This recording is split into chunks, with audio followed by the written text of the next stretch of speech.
ಕುಂದಗೋಳದಲ್ಲಿ Congress ticket ಯಾರಿಗೆ? ಕುಸುಮಾವತಿ ಶಿವಳ್ಳಿಗೆ ಸಿಗುತ್ತಾ ಮತ್ತೊಂದು ಅವಕಾಶ? 2018ರಲ್ಲಿ ಕಾಂಗ್ರೆಸ್ನ CS ಶಿವಳ್ಳಿ ಈ ಕ್ಷೇತ್ರದಿಂದ 643 ಮತಗಳಿಂದ ಗೆದ್ದು ಬಂದಿದ್ದರು. ರಾಜ್ಯದ ಪೌರಾಡಳಿತ ಸಚಿವರಾಗಿ CS ಶಿವಳ್ಳಿ ಕೆಲಸ ಮಾಡಿದ್ದರು. 2019 ಮಾರ್ಚ್ 22ರಂದು ಅಕಾಲಿಕವಾಗಿ ಹೃದಯಾಘಾತದಿಂದ ನಿಧನರಾದರು. ಹೀಗಾಗಿ ಈ ಕ್ಷೇತ್ರದಲ್ಲಿ 2019ರ ಮೇ 19ರಂದು ಉಪಚುನಾವಣೆ ನಡೆಯಿತು. ಈ ಉಪಚುನಾವಣೆಯಲ್ಲಿ ದಿವಂಗತ CS ಶಿವಳ್ಳಿ ಅವರ ಪತ್ನಿ ಕುಸುಮಾವತಿ ಶಿವಳ್ಳಿಗೆ ಕಾಂಗ್ರೆಸ್ ಟಿಕೆಟ್ ನೀಡಲಾಯಿತು. ಅನುಕಂಪದ ಅಲೆಯಲ್ಲಿ ಅಲ್ಪ ಮತಗಳ ಅಂತರದಿಂದ ಗೆದ್ದು ಬಂದರು. ಹೀಗಾಗಿ ಅವರು ಮತ್ತೊಮ್ಮೆ ಟಿಕೆಟ್ ನಿರೀಕ್ಷೆಯಲ್ಲಿದ್ದಾರೆ. ಅಂದಹಾಗೆ ಸಿದ್ದರಾಮಯ್ಯ ಕೃಪೆ ಇವರ ಮೇಲಿದೆ.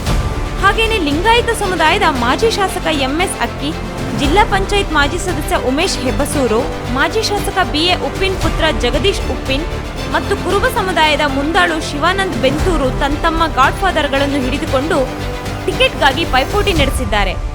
ಅಂತಿಮ ಹಣಾಹಣಿ ಕುರುಬ ಸಮುದಾಯದ ಸಿದ್ದರಾಮಯ್ಯ ಹಿಂಬಾಲಕಿ ಶಾಸಕಿ ಕುಸುಮಾವತಿ ಮತ್ತು KPCC ಅಧ್ಯಕ್ಷ DKಶಿ ಬೆಂಬಲಿಗ ಪಂಚಮಸಾಲಿ ಲಿಂಗಾಯತ MS ಅಕ್ಕಿ ನಡುವೆ ನಡೆಯಲಿದೆ ಎನ್ನುವ ಲೆಕ್ಕಾಚಾರ ಸದ್ಯಕ್ಕೆ ಕ್ಷೇತ್ರದಲ್ಲಿದೆ. ಬಿಜೆಪಿ ಟಿಕೆಟ್ಗೆ ನಡೆಯುತ್ತಿದೆ ಒಳಗೊಳಗೆ ಗುದ್ದಾಟ.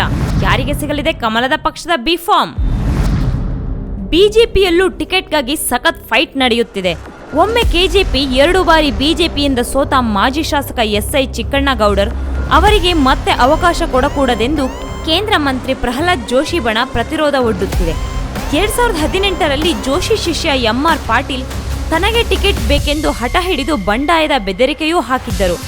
ಆದರೆ ಯಡಿಯೂರಪ್ಪ ತಮ್ಮ ಸಂಬಂಧಿ ಚಿಕ್ಕಣ್ಣಗೌಡರನ್ನು ಅಭ್ಯರ್ಥಿ ಮಾಡಿದ್ದರು. ಆ ಸಂದರ್ಭದಲ್ಲಿ MR ಪಾಟೀಲ್ಗೆ ಮುಂದಿನ ಬಾರಿ ಅವಕಾಶ ಕೊಡುವ ಭರವಸೆ ನೀಡಿ ಸುಮ್ಮನಾಗಿಸಲಾಗಿತ್ತು. ಆದರೆ 2019ರಲ್ಲಿ ಎದುರಾದ ಉಪಚುನಾವಣೆಯಲ್ಲಿ ಮತ್ತೆ ಪಾಟೀಲರಿಗೆ ಟಿಕೆಟ್ ಸಿಗದಂತೆ ಮಾಡಿದ ಯಡಿಯೂರಪ್ಪ ಚಿಕ್ಕಣ್ಣಗೌಡರನ್ನು ಅಖಾಡಕ್ಕೆ ಇಳಿಸಿದ್ದರು. ಇದರಿಂದ ಕೆರಳಿದ್ದ ಪಾಟೀಲ್ ಪ್ರಚಾರದಲ್ಲಿ ಹೆಚ್ಚು ಸಕ್ರಿಯವಾಗಿರಲಿಲ್ಲ. ಪ್ರಹ್ಲಾದ್ ಜೋಶಿ ಈ ಬಾರಿ ಟಿಕೆಟ್ ಕೊಡಿಸುವ ವಿಶ್ವಾಸದಲ್ಲಿ MR ಪಾಟೀಲ್ ಇದ್ದು ಚುನಾವಣಾ ತಯಾರಿ ನಡೆಸಿದ್ದಾರೆ. ಹಾಗೇನೆ ಚಿಕ್ಕಣ್ಣಗೌಡರು ಕೂಡ ಈ ಬಾರಿಯೂ ಪಕ್ಷ ತಮಗೆ ಮತ್ತೊಂದು ಅವಕಾಶ ನೀಡುತ್ತೆ ಎನ್ನುವ ವಿಶ್ವಾಸದಲ್ಲಿದ್ದಾರೆ. ಇವರಿಬ್ಬರ ಕಿತ್ತಾಟದಲ್ಲಿ ತಮಗೆ ಅದೃಷ್ಟ ಕುಲಾಯಿಸುವ ಲೆಕ್ಕಾಚಾರದಲ್ಲಿ RSS ನಂಟಿನ ಮಲ್ಲಿಕಾರ್ಜುನ್ ಬಾಳೆಕಾಯಿ ಇದ್ದಾರೆ. JDSನಿಂದ ಹಜರತ್ ಅಲಿ ಜೋಡಮನಿ ಸ್ಪರ್ಧೆ. ಕುಂದಗೋಳ ವಿಧಾನಸಭಾ ಕ್ಷೇತ್ರದಲ್ಲಿ ಕಾಂಗ್ರೆಸ್ ಹಾಗೂ ಬಿಜೆಪಿ ನಡುವೆ ಫೈಟ್ ಇದ್ದು JDS ಇಲ್ಲಿ ಆಟಕ್ಕುಂಟು ಲೆಕ್ಕಕ್ಕಿಲ್ಲ ಎಂಬಂತಾಗಿದೆ. ಈ ಹಿಂದಿನ ಹಲವು ಚುನಾವಣೆಗಳಲ್ಲಿ JDS ಅಭ್ಯರ್ಥಿಗಳು ಠೇವಣಿಯನ್ನೇ ಕಳೆದುಕೊಂಡಿದ್ದಾರೆ. ಈ ಬಾರಿ ಈ ಕ್ಷೇತ್ರದಿಂದ JDS ಅಭ್ಯರ್ಥಿಯಾಗಿ ಯಾರು ಸ್ಪರ್ಧೆ ಮಾಡ್ತಾರೆ ಅನ್ನೋದು ಇನ್ನೂ ಕೂಡ ಕನ್ಫರ್ಮ್ ಆಗಿಲ್ಲ. ಪಕ್ಷದ ಅಭ್ಯರ್ಥಿಗಳ ಮೊದಲ ಪಟ್ಟಿಯಲ್ಲಿ ಇಲ್ಲಿಗೆ ಯಾರನ್ನೂ ಸೂಚಿಸಿಲ್ಲ. ಆದರೆ ಹಜರತ್ ಅಲಿ ಜೋಡಮನಿ JDS ಟಿಕೆಟ್ಗೆ ಪ್ರಬಲ ಆಕಾಂಕ್ಷಿಯಾಗಿದ್ದಾರೆ. ಸದ್ಯದ ಪರಿಸ್ಥಿತಿ ಗಮನಿಸಿದರೆ ಅಧಿಕೃತ ಘೋಷಣೆಯೊಂದೇ ಬಾಕಿ ಇದೆ ಎನ್ನುವಂತಾಗಿದೆ. ಅಂದಹಾಗೆ ಹಜರತ್ ಅಲಿ ಜೋಡಮನಿ ಅವರು ಕಳೆದ ಸಾರ್ವತ್ರಿಕ ಚುನಾವಣೆಯಲ್ಲಿ JDU ಅಭ್ಯರ್ಥಿಯಾಗಿ ಸ್ಪರ್ಧೆ ಮಾಡಿದ್ದರು. 7,000ಕ್ಕೂ ಅಧಿಕ ಮತಗಳನ್ನು ಪಡೆಯುವ ಮೂಲಕ 3ನೇ ಸ್ಥಾನದಲ್ಲಿದ್ದರು. ಕುಂದಗೋಳ ಕ್ಷೇತ್ರದ ಚುನಾವಣಾ ಇತಿಹಾಸ ಹೇಗಿದೆ? ಕುಂದಗೋಳ ವಿಧಾನಸಭಾ ಕ್ಷೇತ್ರದಲ್ಲಿ 1957ರಿಂದ ಇಲ್ಲಿಯವರೆಗೆ ಒಟ್ಟು 15 ಚುನಾವಣೆಗಳು ನಡೆದಿವೆ. ಈ ಪೈಕಿ ಕಾಂಗ್ರೆಸ್ 9 ಬಾರಿ ಗೆದ್ದಿದೆ. ಇನ್ನುಳಿದಂತೆ ಪಕ್ಷೇತರ ಅಭ್ಯರ್ಥಿ 2 ಬಾರಿ, ಜನತಾದಳ, ಜನತಾ ಪಾರ್ಟಿ, JDU ಹಾಗೂ ಬಿಜೆಪಿ ಅಭ್ಯರ್ಥಿಗಳು ತಲಾ 1 ಬಾರಿ ವಿನ್ ಆಗಿದ್ದಾರೆ. 1957 ಹಾಗೂ 1962ರಲ್ಲಿ ತಿಮ್ಮಣ್ಣ ಕೆಂಚಪ್ಪ ಕಾಂಬ್ಳೆ ಕಾಂಗ್ರೆಸ್ನಿಂದ ಗೆಲುವು ಸಾಧಿಸಿದ್ದರು. 1967ರಲ್ಲಿ BS ರಾಯಪ್ಪ ಪಕ್ಷೇತರ ಅಭ್ಯರ್ಥಿಯಾಗಿ ಗೆದ್ದಿದ್ದರು. 1972ರಲ್ಲಿ RV ರಂಗನಗೌಡ ಕಾಂಗ್ರೆಸ್ನಿಂದ ಗೆದ್ದು ಶಾಸಕರಾಗಿದ್ದರು. 1978ರಲ್ಲಿ ಮಹದೇವಪ್ಪ ಶಿವಪ್ಪ, 1983ರಲ್ಲಿ ವೀರಪ್ಪ ಶೇಖರಪ್ಪ ಕಾಂಗ್ರೆಸ್ನಿಂದ ವಿಜಯ ಸಾಧಿಸಿದ್ದರು. 1985ರಲ್ಲಿ ಬಸಪ್ಪ ಅಂಡೇನಪ್ಪ ಜನತಾ ಪಾರ್ಟಿಯಿಂದ ಗೆಲುವಿನ ನಗೆ ಬೀರಿದ್ದರು.